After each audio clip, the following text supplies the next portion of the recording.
This chapter tells us how a small trading company established its power in India. The British originally came as a small trading company. Initially, they were reluctant to acquire territories. How then did they come to be masters of a vast empire? In this chapter, you will see how their trade expanded, how new rules for business were implemented, and how East India Company came into power in India. The last powerful Mughal ruler was Aurangzeb, and after his death in 1707, many Mughal governors or subadars and big zamindars began asserting their authority and establishing regional kingdoms. By the second half of the 18th century, a new power emerged on the political horizon. It was the British. Ultimately, they became the masters of the vast territory. This did not happen overnight. It took a long time.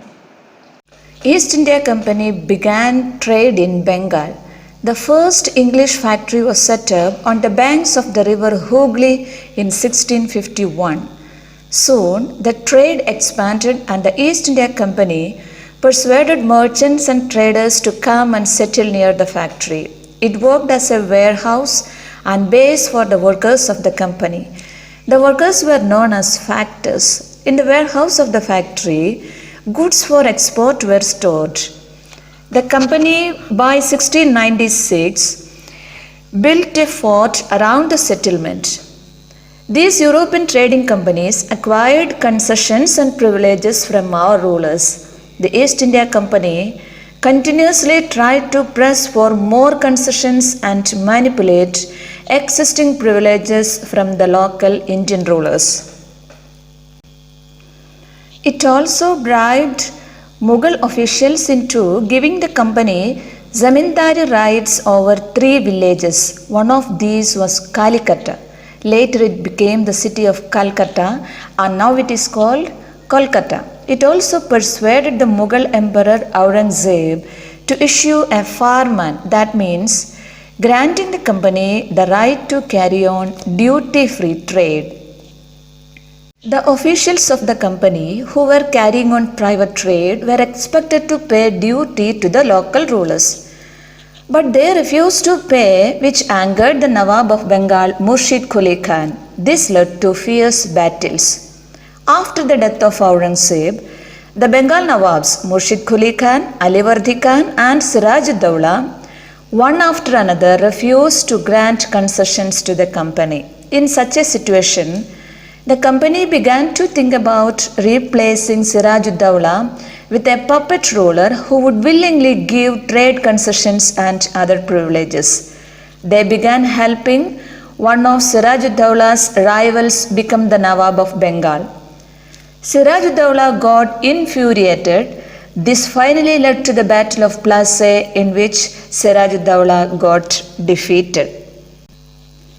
The conflict between the company and the Nawabs of Bengal intensified. The Bengal Nawabs refused to grant the company concessions, demanded large tributes for the company's right to trade, denied it any right to mint coins, and stopped it from extending its fortifications. They also claimed that the company was depriving the Bengal government of huge amounts of revenue and undermining the authority of the Nawab. The conflicts led to confrontations and finally culminated in the famous Battle of Plassey. The Battle of Plassey in 1756, Alivardi Khan died and Siraj-ud-Dawla became the Nawab of Bengal. The company tried to help one of Siraj-ud-Dawla's rivals to become the Nawab. After Siraj-ud-Dawla came to know about the company's strategy, he asked them to stop meddling in their political affairs, stop fortification and pay the revenues. In 1757, Robert Clive led the company's army against Siraj-ud-Dawla at Plassey and defeated him. The main reason for the defeat was that the forces led by Mir Jafar, who never fought the battle. Thus, The Battle of Plassey became famous because it was the first major victory the company won in India. It was a historic landmark for the British Army. The prime objective of the company was the expansion of trade. If it can be done without conquest through the help of local rulers, then territories need not be taken over directly. But very soon, the company discovered that this was rather difficult. After the Battle of Plassey, the company officials forced the actual Nawabs of Bengal to give land and vast sums of money as personal gifts. When Robert Clive left India, his Indian fortune was worth 4,01,102 pounds. In 1764, he was appointed as the governor of Bengal and was asked to remove corruption in company administration. Many company officials died an early death in India due to disease and war. Some of the officials came from humble backgrounds and their desire was to earn enough in India, return to Britain and lead a comfortable life there. Those who managed to return with wealth were called Nabobs. It was an anglicized version of the Indian word Nawab. The Battle of Buxar. After the defeat at Plassey, Siraj Dowlah was assassinated and Mir Jafar, who had deceived Siraj Dowlah, was made the new Nawab of Bengal.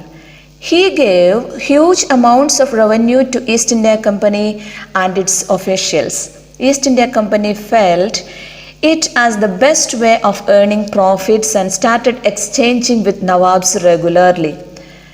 But Mir Jafar could not prove himself a puppet ruler for a long time.